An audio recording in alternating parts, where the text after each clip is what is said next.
Obesity and varicose veins. లావుగా ఉండే వాళ్ళు వారికోస్ వెయిన్స్ ఎక్కువగా వస్తాయా అంటే ఎస్, డెఫినెట్గా మామూలు వాళ్ళకన్నా లావుగా ఉండే వాళ్ళు అధికంగా వారికోస్ వెయిన్స్ వస్తాయి. అదేవిధంగా వారికోస్ వెయిన్స్ ఆపరేషన్ చేసిన తర్వాత కూడా లావుగా ఉండే వాళ్ళు మళ్ళీ వారికోస్ వెయిన్స్ తిరిగి వచ్చే అవకాశం కూడా కొంచెం ఎక్కువ, అంటే రికరెన్స్ రేట్స్ కూడా ఎక్కువ. కానీ అలాగని అడ్వాన్స్డ్ వారికోస్ వెయిన్స్ ఉన్న వాళ్ళు ఒబీస్గా ఉన్నా కూడా ఏదో ఒక డెఫినెటివ్ ప్రొసీజర్ చేయించుకోకపోతే ఆ వెయిన్స్ ఆటోమేటిక్గా తగ్గే అవకాశం లేదు. ఆ వెయిన్స్ పెరుగుతూనే ఉంటాయి, దాంతో ఉండే సిమ్టమ్స్ కూడా పెరుగుతూనే ఉంటాయి.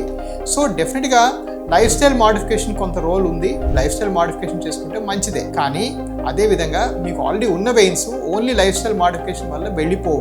So there is no instance where varicose veins will regress with lifestyle modification. So డెఫినెట్గా మీరు కానీ సిమ్టమాటిక్ వారికోస్ వెయిన్స్ ఉంటే, దానివల్ల సమస్య ఉంటే, కాళ్ళు నొప్పులు పుళ్ళు పడుతూ ఉంటే డెఫినెట్గా మీరు డెఫినెట్ ప్రొసీజర్ లావుగా ఉన్నా చేసుకోక తప్పదు. చేసుకుంటే రికరెన్స్ ఎక్కువ ఉంటుంది కాబట్టి మనం ఆల్మోస్ట్ వెయిట్ రిడక్షన్ కూడా ఇమ్మీడియట్గా స్టార్ట్ చేసి వెయిట్ కూడా రెడ్యూస్ అవ్వడం చాలా అవసరం.